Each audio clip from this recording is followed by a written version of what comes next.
This is the chapter Natural Resources, Vegetation and Wildlife. Natural vegetation क्या होता है? देखो यहाँ definition लिखा है. The assemblage of plant species in an environment is known as natural vegetation. ये रहा.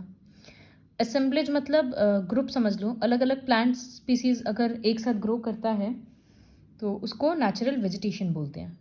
नेचुरल वेजिटेशन में सिर्फ प्लांट्स ही नहीं इन्वॉल्व होता है.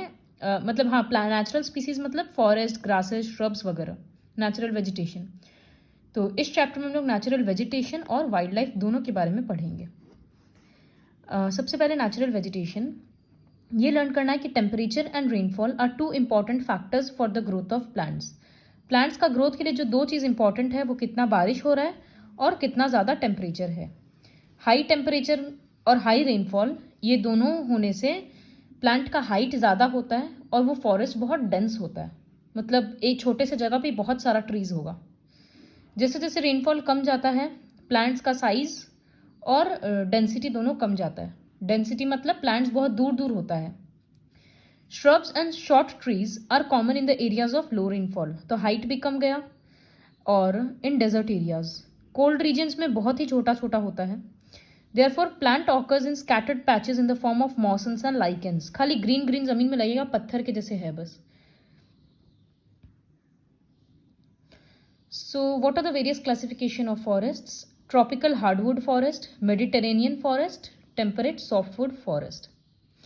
Tropical hardwood forest दो टाइप का होता है, evergreen और deciduous. थोड़ा बहुत शायद तुम लोग जानते होगे ऑलरेडी. एवरग्रीन फॉरेस्ट मतलब जो इक्वेटर के आसपास मिलता है, इक्वेटोरियल रीजन के आसपास. इसका क्या क्राइटेरिया है ऐसे लर्न करना कि हाई रेनफॉल चाहिए और हाई टेम्परेचर. तो हाई रेनफॉल मतलब अराउंड 200 सेंटीमीटर रेनफॉल. एवरग्रीन क्यों है? क्योंकि ये पूरा साल ही ग्रीन रहता है. जनरली पेड़ क्या करते हैं कि एक साथ में अपना सारा पत्ता को शेड कर देते हैं ताकि नया लीफ आएगा स्प्रिंग में नया लीव्स आएगा. बट एवरग्रीन सारा पेड़ एक बार में पत्ता नहीं शेड करता है. पूरे साल वो लोग थोड़ा थोड़ा पत्ता शेड करते रहता है. इस वजह से वो लोग पूरे साल ग्रीन दिखता है. तो इसीलिए इसको एवरग्रीन फॉरेस्ट भी बोलते हैं. यहाँ लिखा हुआ है इंग्लिश में. कहाँ पर है? नाइजीरिया, अफ्रीका, नाइजीरिया, घना, कैमरून, ये सब अफ्रीका का एरियाज में है. इंडिया में ये western Ghats, Andaman and Nicobar, Kerala, north eastern parts जहाँ ज़्यादा बारिश होता है वहाँ मिलता है. तो क्लाइमेटिक कंडीशन क्या है इसके लिए? Hot climate and average rainfall of 200 centimetre. Regions क्या है? Mostly in Africa and India. Trees का हाइट 60 मीटर्स तक चला जाता है, मतलब बहुत टॉल होता है. बहुत सारा ट्री का स्पीसीज है जैसे रबर, पाल्म, इबोनी, माहोगनी, ये सब. इन सब का जो पत्ता होता है वो बहुत ब्रॉड होता है ताकि ज़्यादा से ज़्यादा पानी ट्रांसपिरेशन के थ्रू वापस ऊपर चला जाए, क्योंकि इनको पानी का तो कमी है नहीं. Next is tropical deciduous forest. Deciduous forest में इसको मॉनसून फॉरेस्ट भी बोलते हैं क्योंकि ये मॉनसून एरियाज़ में मिलता है, जैसे Myanmar, South China, East Brazil, ये सब जगह पे. इसके लिए रेनफॉल 100 to 200 सेंटीमीटर चाहिए. फॉरेस्ट ज़्यादा डेंस नहीं होता है. Broad leaved forest trees and medium size leaves. ये सब विंटर सीजन में अपना पत्ता झाड़ देता है, शेड कर देता है, ताकि ट्रांसपिरेशन के कारण पानी लॉस नहीं होगा. तो यहाँ लिखा हुआ है देखो, they shed their leaves during the dry season to conserve moisture. पानी बचाने के लिए लोग अपना पत्ता को शेड कर देता है. और हाइट कितना है? 30 to 40 मीटर्स. एग्जाम्पल दिया हुआ है और प्लेसेस दिया हुआ है. कंपेयर करके लर्न करना ट्रॉपिकल एवरग्रीन और ट्रॉपिकल डेसिडियस. जैसे उसके लिए रेनफॉल था 200, इसके लिए 100 to 200. उसमें ट्रीज का हाइट था 60 मीटर, इसमें 30 to 40 मीटर. उसमें था they do not shed their leaves at one time. Deciduous के लिए लिखेंगे they shed their leaves during dry season. तो 3 पॉइंट्स ऑफ डिफरेंस मिल गया. चौथा पॉइंट में हम लोग दोनों का प्लांट्स लिख सकते हैं. 5th पॉइंट में हम लोग दोनों का प्लेसेस लिख सकते हैं. तो इस तरह से बनाकर लर्न करना बहुत जल्दी लर्न होगा. Mediterranean forest. ये फॉरेस्ट मेडिटेरेनियन सी के आसपास मिलता है. मैप में देखना मेडिटेरेनियन सी कहाँ पर है. अफ्रीका के ऊपर है. The main areas are shores of Europe, Asia, North Africa and south western part of South Africa. Map में देख लेंगे तो ये प्लेसेस जल्दी लर्न होगा. ये फॉरेस्ट सब जनरली वहाँ मिलता है जहाँ समर ड्राई होता है और विंटर में थोड़ा बहुत रेनफॉल होता है. ट्रीज वाइडली स्कैटर्ड है, डेंस नहीं है क्योंकि पानी कम है. लेदर के जैसा टेक्सचर होता है क्योंकि पानी कम मिल रहा है, तो ये लोग ट्रांसपिरेशन से लॉस कम करता है. फिर इनका रूट्स बहुत लॉन्ग होता है और थिक बार्क होता है. इस वजह से ये सब पानी को स्टोर कर पाता है। The important trees of the forest are cork, olive, citrus fruit trees etcetera. और क्या क्या एनिमल्स मिल रहा है? Greek tortoise, Iberian lynx, great bustard etcetera. Temperate softwood forest, जिसको हम लोग कॉनिफेरस फॉरेस्ट बोलते हैं, उसी को टेम्परेट सॉफ्टवुड फॉरेस्ट बोलते हैं। कॉनिफेरस हम लोगों को पता है कोन शेप में होता है, जो विंटर कोल्ड एरियाज में मिलता है। कोन शेप का क्यों होता है? ताकि उन पे स्नो एक्यूमुलेट ना हो, स्नो स्लाइड ऑफ कर जाएगा। तो वही है कि ये हायर लैटिट्यूड्स में मिलता है। इंडिया में इसी को माउंटेन फॉरेस्ट बोलते हैं। Most of the trees are tall and conical in shape. Due to the shape snow can not accumulate on them.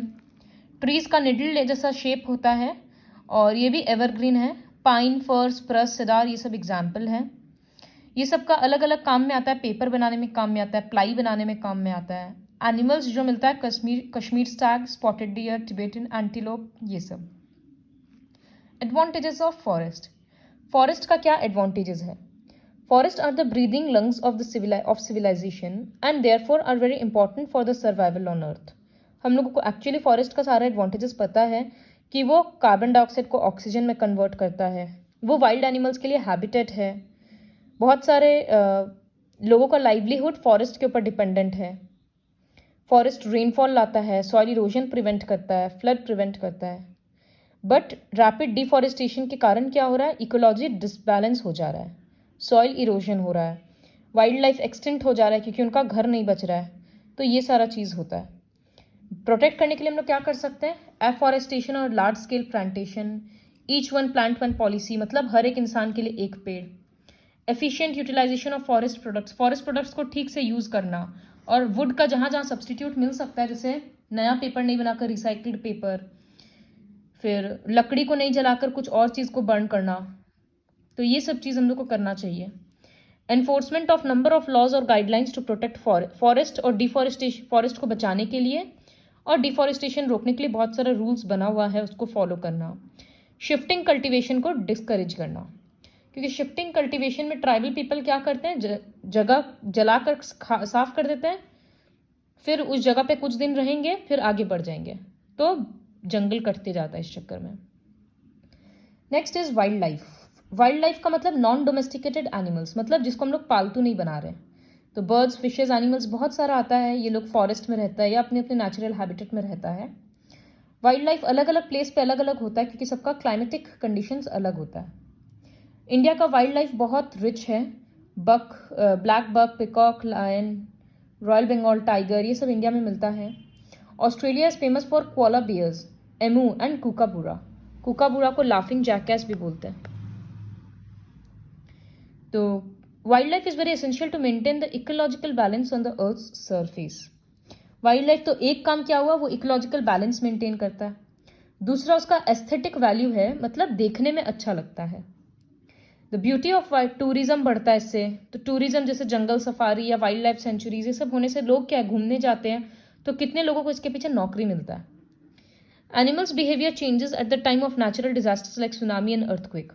Tsunami और अर्थक्वेक आने वाला रहता है, तो एनिमल्स पहले उस चीज़ को फील कर सकते हैं। तो अगर ये इन्फॉर्मेशन हम लोग हार्नेस करना सीख जाएं, अगर हम लोग इसको यूटिलाइज करना सीख जाएं, तो बहुत लोगों का जान बचाया जा सकता है। जब यही प्लांट्स और एनिमल्स डेड होकर डिकम्पोज होता है, तो ह्यूमस प्रोड्यूस होता है। ह्यूमस सॉइल का फर्टिलिटी इंक्रीज करता है। वाइल्ड एनिमल्स को लोग बहुत कारण से मारते हैं, मीट के लिए, स्किन के लिए, हॉर्न्स के लिए, बोन्स के लिए। इससे इकोलॉजी डिस्टर्ब होता है। बहुत बर्ड्स भी एक्सटिंक्ट हो गई है and many others are on the verge of extinction, मतलब खत्म होने वाला है। फॉरेस्ट हम लोगों के लिए एक बायोडाइवर्सिटी का जगह है। बायोडाइवर्सिटी मतलब बहुत अलग अलग तरह का लाइफ फॉर्म्स है, इसलिए हम लोगों को इसको प्रिजर्व करना चाहिए।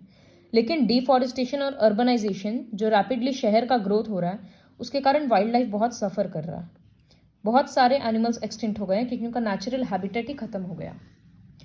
गवर्नमेंट क्या करता है? Hunting and poaching of wild life और बर्ड्स को बैन कर दिया गया है। वाइल्ड लाइफ को किल करना एक पनिशेबल ऑफेंस है। नेशनल पार्क्स और वाइल्ड लाइफ सेंचुरीज को अलग अलग जगह पे सेट किया जा रहा है। इंडिया में currently 103 national parks and 528 wild life sanctuaries है। नेशनल पार्क और वाइल्ड लाइफ सेंचुरी क्या है, ये हम लोगों को ऑलरेडी पता है। National park is a well defined area for the protection of wild life visitors यहाँ पर खाली विजिट करने आ सकते हैं, किसी फॉरेस्ट प्रोडक्ट को वो लोग यूज़ नहीं कर सकते हैं, जिससे नीचे गिरा हुआ सामान को भी वो लोग नहीं उठा सकते हैं। कलेक्शन ऑफ फायर और टिम्बर ये सब कुछ नहीं कर सकते हैं। एग्जाम्पल दिया हुआ है। वाइल्ड लाइफ सेंचुरी ये एक प्रोटेक्टेड एरिया है जहाँ पर थोड़ा बहुत ह्यूमन एक्टिविटीज़ अलाउड होता है, हंटिंग और कटिंग नहीं। जैसे नीचे गिरा हुआ सामान या थोड़ा बहुत टिम्बर, मेडिसिनल हर्ब्स, ये सब थोड़ा बहुत रिसर्च और एजुकेशनल पर्पसेस के लिए अलग अलग इंस्टीट्यूशंस आकर ले सकता है। The UNESCO has selected Manas wildlife sanctuary of India as a world heritage site. You don't have to learn the do you know.